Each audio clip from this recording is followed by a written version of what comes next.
তো বন্ধুরা আপনারা সকলেই কিন্তু এই এসআইআর বা এনুমারেশন ফর্মটা সকলেই জমা করেছেন, কিন্তু এই ফর্মটা আদৌ কি বিএলও সাবমিট করলো কিনা আপনি সেটা কিভাবে চেক করবেন?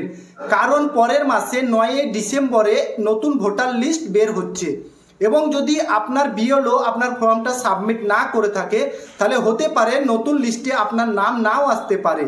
তো বন্ধুরা আপনারা সেটা কিভাবে চেক করবেন এবং সমাধান করবেন, তো চলুন ভিডিওটা লাস্ট অবধি দেখুন আর চ্যানেলটা সাবস্ক্রাইব করুন। প্রথমে আপনারা গুগল ক্রোমে চলে আসবেন এবং সিম্পলি খালি ভোটার লিখে সার্চ করবেন এবং যে প্রথম ওয়েবসাইটটা এসেছে সেইখানেই আপনারা ক্লিক করবেন। এটাতে ক্লিক করার পর আপনাদের কাছে এরকম ইন্টারফেস আসবে। একদম উপরে রাইট সাইডে দেখতেই পাবেন লগ ইন আর সাইন আপ। প্রথমবার যদি হয়ে থাকেন তাহলে সাইন আপে ক্লিক করে আপনার first name, last name, mobile number, OTP দিয়ে খুব সহজেই সাইন আপ হয়ে যাবেন এবং তারপর এই লগ ইনে ক্লিক করবেন। লগ ইনে ক্লিক করার পর আপনার এখানে মোবাইল নাম্বারটা দিয়ে দেবেন এবং তার নিচে যে ক্যাপচারটা আছে সেটা দেওয়ার পর রিকোয়েস্ট ওটিপিতে ক্লিক করবেন।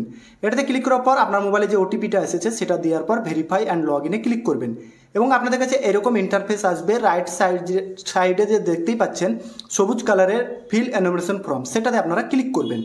এটাতে ক্লিক করার পর আপনার সিলেক্ট স্টেটটা মানে আমাদের ওয়েস্ট বেঙ্গল স্টেট সেটা আমরা এখানে সিলেক্ট করে নেবেন এবং সেটা সিলেক্ট করার পর এখানে এন্টার এপিক নাম্বার বা ভোটার কার্ডের নাম্বারটা দেওয়ার পর সার্চে ক্লিক করবেন। এটাতে ক্লিক করার পর এখানে দেখতেই পাচ্ছেন your form has already been submit with mobile নম্বর, মানে আমারটা অলরেডি সাবমিট হয়ে আছে। যদি আপনাদের সাবমিট না হয় তাহলে কেমন দেখাবে চলুন দেখায়। তো এখানে আমি আবার প্রথম সিলেক্ট স্টেটটা করে নিলাম এবং এমন একটা এপিক নাম্বার দিলাম যেটা এখনো হয়নি। তো বন্ধুরা এখানে আমি এপিক নাম্বারটা দেওয়ার পর এখানে সার্চে ক্লিক করলাম।